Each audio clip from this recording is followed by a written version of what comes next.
So Mark, thank you so much for finding time to join us today to finish the end of the episode with you. Just to give a little bit of an introduction, can you please tell us a little bit more about yourself?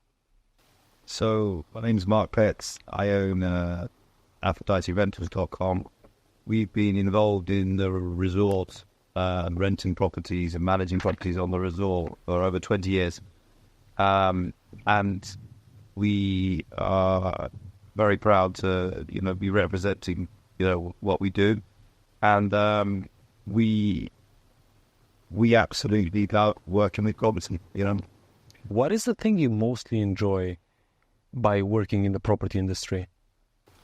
I think that first factor when you've prepared a property, the property we're in today, for example, I've been working with the family since this was a bit of soil, and we've been liaising with them and creating properties that we know will really satisfy people and give them the huge wow factor. So that goes from the design of the bedroom to the bathroom, the kitchen, the barbecue area, the fire pit, whatever it may be, the name of the property, the branding, and even the videographer, and the marketing. It all comes together when you come through that front door. You mentioned the name of the property. What does Aperion stand for?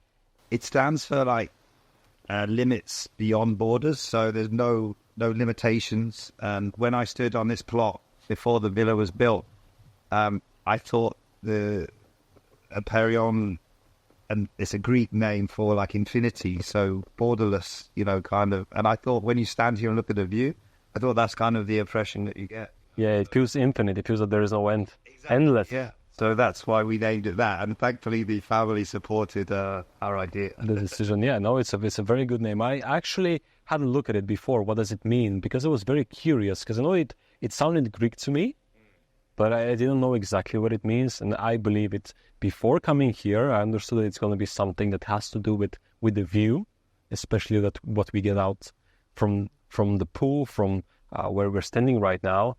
It definitely even exceeds the expectation, I would say. Yeah, well, we hope that. And for me, you've sold the idea, the concept.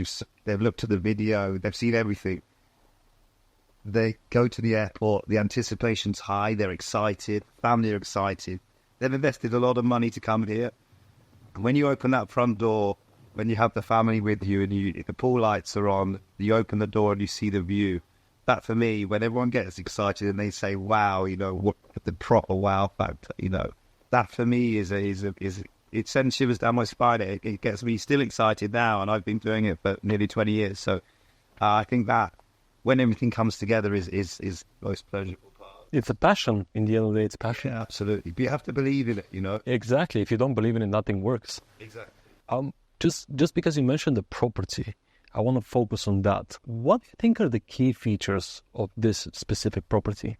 I think the use of lights, like natural lights, in key areas of the house, such as the basement area. I think the architects, Andreas Vardas, very clever with just nudging the house forward from the road, so allow the light to come into the basement void. And then the light just floods the whole basement. So even when you're in the basement, you feel like you're just out in the open air, and the rooms are very spacious down there. And it just, in terms of a 6-bed villa, there are also multiple areas to hang out. So if you are two families enjoying this villa, you're not on top of each other. You can be playing pool downstairs or in your bedroom or sunbathing here or swimming, but there are just so many different living areas and spaces to enjoy. But I think personally I would be sat here with a view.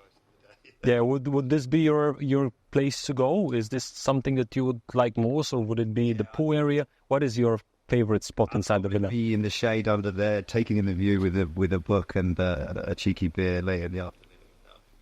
I think that's definitely a good idea. Which is the number one thing that sets this property apart from any other on the market?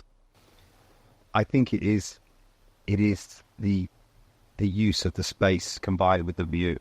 I really do think the way the architect has made use of that basement area and created multiple living areas, combined with that view, is sensational. They've also been very clever with this. Is actually a overhangs the view this space, so it's a cantilever, so it also blocks out a lot of the wind that comes naturally up the valley. So the design, they've considered, we considered the wind when the villa design was being built, so the use of glass, so we can sit here now in fairly windy conditions, you don't really feel it. Exactly. Well, So Mark, just a few more personal questions in terms of how you started in the property industry, because you mentioned that you started many years ago. What gave you the spark of, starting your journey in the property sector? so my father and I started the business when I was still studying marketing at university. He stumbled upon a model, architectural model of Aphrodite Hills in Paphos in the Cybarco shop, sales office, and he liked the idea of the resort. Took a drive up here, and there was nothing here. There was just a porter cabin, and they were building the golf course. But he could see the vision coming to fruition. He could see the potential. And he was at the point where he wanted to kind of retire to Cyprus. But being the entrepreneurial guy that he was, he started, when he took delivery of this property, he started a business with myself. And we designed, I helped him design the logo with my housemate at uni and a brochure, like a 4-page brochure and a very basic website. It was still HTML back then. The business was born really. There was no one else doing, property management or anything then. So coming from a customer service background, it was always our desire to present the properties and basically focus on customer service. A lot of people wonder how we achieve such high levels of customer service, but for me, it's just you've got to care. You've got to want to do it properly, and it's easy not to do it properly and take shortcuts, but we don't take any shortcuts. We have a passion for delivering customer service, and that's what's made it successful. It's not a huge, rule book or a cheat sheet. It's just making people happy with beautiful properties and good service. Indeed. Well, Mark, thank you so much for being here with us. We really enjoyed having this conversation with you. We hope, guys, that you also found the information useful, and stay tuned for more content.